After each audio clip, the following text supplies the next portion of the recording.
जय हिंद दोस्तों, कैसे हैं आप। उम्मीद करता हूं कि आप सब ठीक और सही सलामत ही होंगे।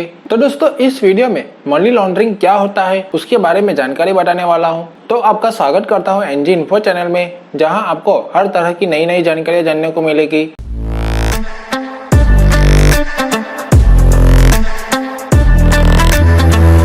तो दोस्तों, मनी लॉन्ड्रिंग शब्द की उत्पत्ति संयुक्त राज्य अमेरिका में माफिया समूहों से उत्पन्न हुई थी।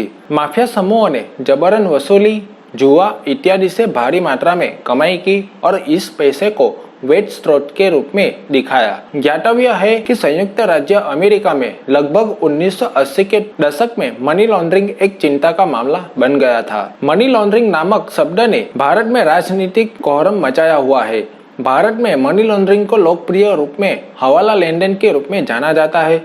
भारत में यह सबसे ज्यादा लोकप्रिय 1990 के दशक के दौरान हुआ था, जब इसमें कई नेताओं के नाम उजागर हुए थे। मनी लॉन्ड्रिंग का तात्पर्य अवैध तरीके से कमाए गए काले धन को वैध तरीके से कमाए गए धन के रूप में दिखाने से होता है। मनी लॉन्ड्रिंग अवैध रूप से प्राप्त धन राशि को छुपाने का एक तरीका है। मनी लॉन्ड्रिंग के माध्यम से धन ऐसे कामों या निवेश में लगाया जाता है जो कि जांच करने वाली एजेंसियां भी धन के मुख्य सोर्स का पता नहीं लगा पाती। जो व्यक्ति धन की हेराफेरी करता है उसको लॉन्डर कहा जाता है।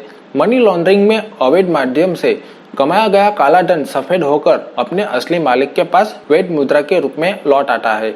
मनी लॉन्ड्रिंग की प्रक्रिया में 3 चरण शामिल होते हैं। पहला प्लेसमेंट, दूसरा लेयरिंग और तीसरा एकीकरण। तो दोस्तों, पहले चरण प्लेसमेंट के अंतर्गत नकदी के बाजार में आने से है। इसमें लॉन्डर अवैध तरीके से कमाए गए धन को वित्तीय संस्थानों जैसे बैंकों या अन्य प्रकार के औपचारिक या अनौपचारिक वित्तीय संस्थानों में नकद जमा करता है। अब दोस्तों, दूसरा चरण लेयरिंग। तो दोस्तों, इसमें धन छुपाने से संबंधित है। इसमें लॉन्डर लेखा किताब यानी बुक ऑफ अकाउंटिंग में गड़बड़ी करके और अन्य लेन देन करके अपनी असली आय को छुपा लेता है। लॉन्डर धन राशि को निवेश के साधनों जैसे कि बॉन्ड्स, स्टॉक्स और ट्रैवलर्स चेक या विदेशों में अपने बैंक खातों में जमा करा देता है। यह खाता अक्सर ऐसे देशों की बैंकों में खोला जाता है जो कि मनी लॉन्ड्रिंग विरोधी अभियानों में सहयोग नहीं करते हैं। इसके बाद तीसरा और आखिरी चरण एकीकरण। तो दोस्तों, यह मनी लॉन्ड्रिंग प्रक्रिया का अंतिम चरण है।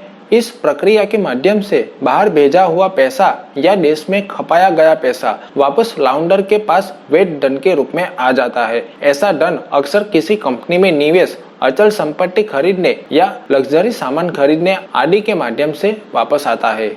मनी लॉन्ड्रिंग करने के कई तरीके हो सकते हैं, जिनमें एक सबसे अहम है फर्जी कंपनी बनाना, जिन्हें सेल कंपनियां भी कहा जाता है। सेल कंपनियां एक वास्तविक कंपनी की तरह एक कंपनी होती है, लेकिन वास्तव में इसमें कोई संपत्ति नहीं लगी होती है और न ही इनमें वास्तविक रूप में कोई उत्पादन कार्य होता है।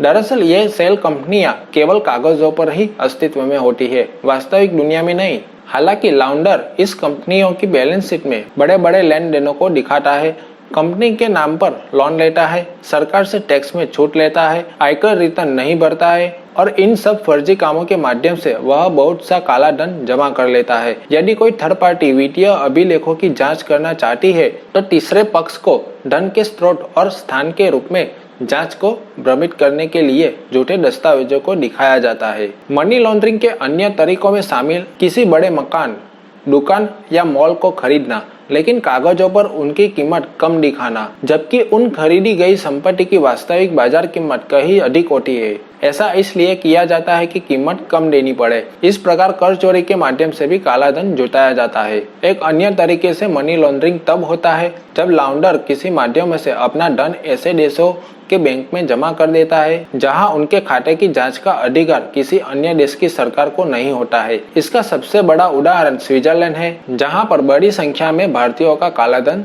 जमा है। भारत में मनी लॉन्ड्रिंग कानून 2002 में अधिनियम किया गया था, लेकिन इसमें 3 बार संशोधन जो साल 2005, 2009 और 2012 में किया जा चुका है।